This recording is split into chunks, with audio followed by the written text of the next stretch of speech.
Hey guys, welcome to Cherry with me vlog. ಎಲ್ಲರೂ ಹೇಗಿದ್ದೀರಾ? ಎಲ್ಲರೂ ಚೆನ್ನಾಗಿದ್ದೀರಾ ಅಂತ ಅಂದ್ಕೊಂಡು ಈ ವ್ಲಾಗನ್ನು ನಿಮ್ಮ ಹತ್ರ ಶೇರ್ ಮಾಡ್ಕೊಳ್ತಾ ಇದ್ದೀನಿ. ಸೊ ನನ್ನ ಮಗಳು ಡೈಲಿ ಯಾವ ರೀತಿ ಕ್ವಾಟ್ಲೆ ಕೊಡ್ತಾಳೆ ಅನ್ನೋದನ್ನು ಸಿಂಪಲ್ಲಾಗಿ ಈ ವಿಡಿಯೋದಲ್ಲಿ ತೋರಿಸ್ತೀನಿ. ಹಾಗೆ ಇಷ್ಟೆಲ್ಲ ರಂಪಾಟ ಮಾಡ್ತಾಳೆ ಗೊತ್ತಾ ನಮ್ಮ ಆಂಟಿಯವ್ರ ಮನೆಗೆ ಹೋಗೋದಕ್ಕೆ ಅನ್ನೋದನ್ನು ಸಹ ಶೇರ್ ಮಾಡ್ಕೊಂಡ್ಬಿಟ್ಟಿದ್ದೀನಿ.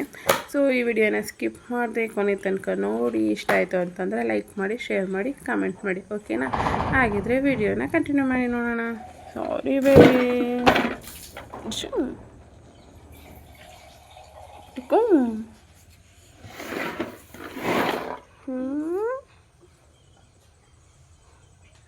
ನಮ್ಮ ಆಂಟಿ ಮನೆಗೆ ಕಳಿಸ್ದಲೇ ಹೋಮ್ವರ್ಕ್ ಬರ್ಸಿದ್ದಾಳಂತೆ. ಏನು ಕೋಪ ನೋಡಿ ಅವಳಿಗೆ. ಈಗ ಏನಾದರೂ ಮಾಡಿ ಅವಳು ಅವ್ರ ಮನೆಗೆ ಹೋಗಬೇಕು. ಗೇಟಿನ ಬೀಗ ಹಾಕ್ಕೊಂಡು ಕೂತಿದ್ದೀನಿ, ಹೊರಗಡೆಯಿಂದ ಬೀಗ ಹಾಕ್ತೀವಿ ನಾವು.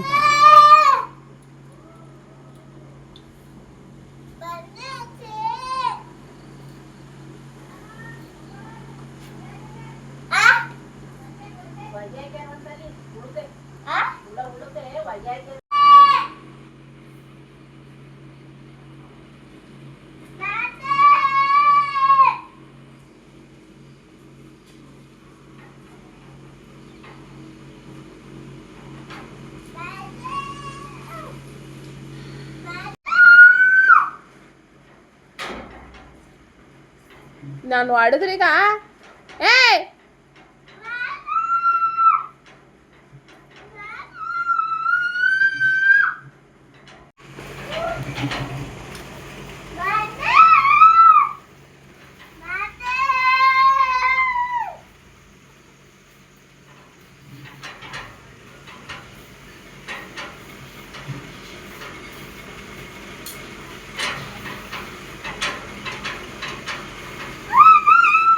ನೋಡಿ ಎಷ್ಟೆಲ್ಲ ಸರ್ಕಸ್ ಮಾಡ್ತಾಳೆ.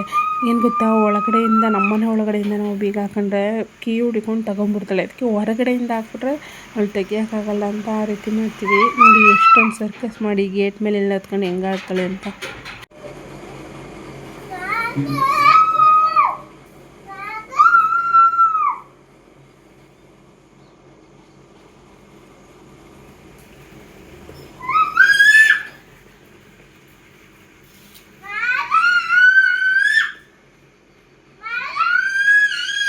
ನೋಡಿದ್ರಲ್ಲ ನನ್ನ ಮಗಳು ಯಾವ ರೀತಿ ಆಡ್ತಾಳೆ ಅಂತ.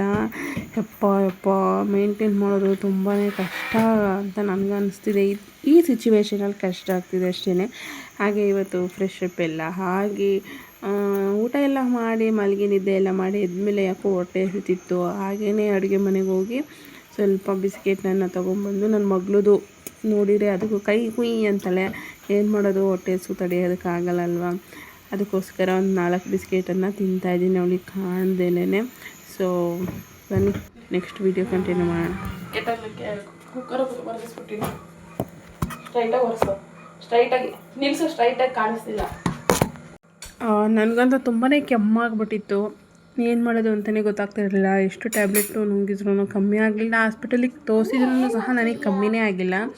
ಹಾಗೇ ನಮ್ಮಮ್ಮ ಇವತ್ತು ತೋಟದ ಹತ್ರಕ್ಕೆ ಹೋಗಿದ್ರು. ಅವ್ರು ಬರೋದು ಲೇಟ್ ಆಯಿತು. ಸಿಕ್ಕಾಪಟ್ಟೆ ಕೆಮ್ಮು ಇರೋದ್ರಿಂದ ಕುಂಡ್ಕೊಂಡು ಅಡುಗೆ ಮನೆಗೆ ಬಂದು ನನ್ನ ಮಗಳು ಸಹಾಯ ಪಡ್ಕೊಂಡು ಶುಂಠಿ ಕಾಫಿನ ಮಾಡ್ಕೊಂಡು ಕುಡಿತಾಯಿದ್ದೀನಿ ಇವತ್ತು. ಏನಿಲ್ಲ, ಇದಕ್ಕೆ ದೊಡ್ಡ ಪತ್ರೆ, ಸ್ವಲ್ಪ ತುಳಸಿ, ಪುದೀನ, ಶುಂಠಿ, ಲವಂಗ ಮತ್ತು ಮೆಣಸು ಕಾಳು ಇಷ್ಟನ್ನು ಹಾಕಿ ಮಾಡ್ಕೊಂಡು ಕುಡಿದ್ರೆ 2 ದಿವಸದಲ್ಲಿ ಕೆಮ್ಮು ತುಂಬ ಅಂದರೆ ತುಂಬಾ ಕಮ್ಮಿ ಆಗೋಗ್ಬಿಡುತ್ತೆ. ಕೆಮ್ಮೇ ಇರಲ್ಲ, ಆ ರೀತಿ ಕಮ್ಮಿ ಆಗುತ್ತೆ. ಸೊ ಡೆಫಿನೆಟ್ಲಿ ಈ ರೆಮಿಡಿನ ಟ್ರೈ ಮಾಡಿ, ಯೂಸ್ ಆಗ್ಬೋದು ಅಂತಲೇ ಹೇಳ್ಬೋದು ನಿಮಗೆ. ಹಾಗೆ ನನಗಿರೋ ಸಮಸ್ಯೆಗಳು ಒಂದೊಂದಲ್ಲ. ಒಂದು ಕಡೆ ಕಾಲು ಫ್ರ್ಯಾಕ್ಚರ್ ಆಗಿದೆ, ಒಂದು ಕಡೆ ತುಂಬಾ ಸಿಕ್ಕಾಪಟ್ಟೆ ಬ್ಯಾಕ್ ಪೇಯ್ನು, ಕೆಮ್ಮು, ಹಾಗೆ ಇನ್ನೊಂದು ಇದೊಂದು ಸಾಲಲ್ಲ ಅಂತ ಹೇಳ್ಬಿಟ್ಟು ಇದೊಂದು ಬಂದುಬಿಟ್ಟಿದೆ. ಫ್ರ್ಯಾಕ್ಚರ್ ಆಗಿರೋ ಕಾಲು ಒಂಥರ ಸ್ವಲ್ಪ ಮೂವ್ ಮಾಡ್ದಲೇ ಇರೋದಕ್ಕೋ ಏನೋ ಈ ರೀತಿ ಆಗಿಬಿಟ್ಟಿದ್ದಾವೆ. ತುಂಬಾ ಕೂದಿರೋ ಥರ ಎಲ್ಲ ಆಗೋಗ್ಬಿಟ್ಟಿದೆ. ಸೊ ಇದಕ್ಕೊಂದು ರೆಮಿಡಿನ ಮಾಡ್ತೀನಿ. ಇದೇನಾದರೂ ಹುಷಾರಾಯಿತು ಅಂದರೆ ಆ ರೆಮಿಡಿನೂ ಸಹ ನಿಮ್ಮ ಹತ್ರ ಶೇರ್ ಮಾಡ್ಕೊಳ್ತೀನಿ, ಓಕೆನಾ?